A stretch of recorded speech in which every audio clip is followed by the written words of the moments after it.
Баршаңызға сәлем, сіздермен бірге пайдалы арна каналы. Бұл арнада тек өміріңізге қажетті пайдалы ақпараттармен бөлісемін. Каналға міндетті түрде тіркеліп, лайк басып, комментарий қалдыруды ұмытпаңыздар, достар.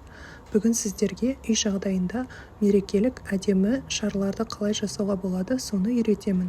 Ең бастысы, бағасы өте қолжетімді. Мен Каспи қосымшасынан тапсырыс бердім.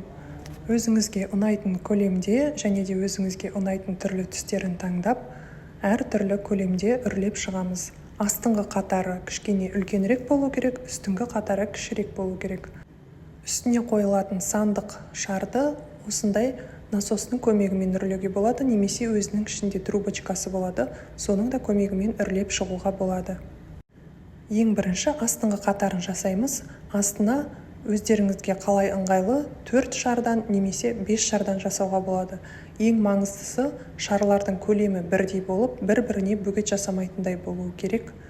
Шардың көмегімен осылай барлығын бір-біріне біріктіреміз. Видеодағыдай астына 4 шарды қойса да болады, немесе біздің жағдайымыздағыдай 5 шардан да жасауға болады. Және де үстіңгі қабаты кішкене кішірек болу керек дедім. Астында егерде 5 шар болатын болса, онда біз үстіне 4 шардан екінші қабатын жасаймыз. Бұл шарларды орындарын ауыстырып, егерде түстері сәйкес келмей жатса, оп-оңай бір орыннан екінші орынға алмастыруға болады.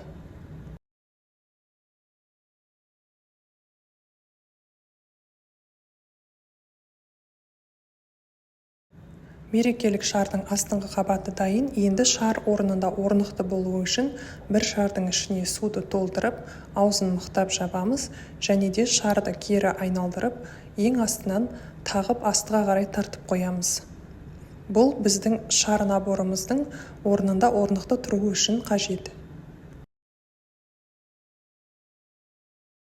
Келесі кезекте өзіміздің санымызды орналастырамыз, оны да бір шарға байлап, үстіңгі қабатындағы шарлардың бумасына жақсылап орналастырамыз. Осылайша біздің 750 теңгелік өте әдемі мерекелік шарымыз дайын. Егер пайдаңызға жарап жатса, мен қуаныштымын. Назарларыңызға көп рахмет.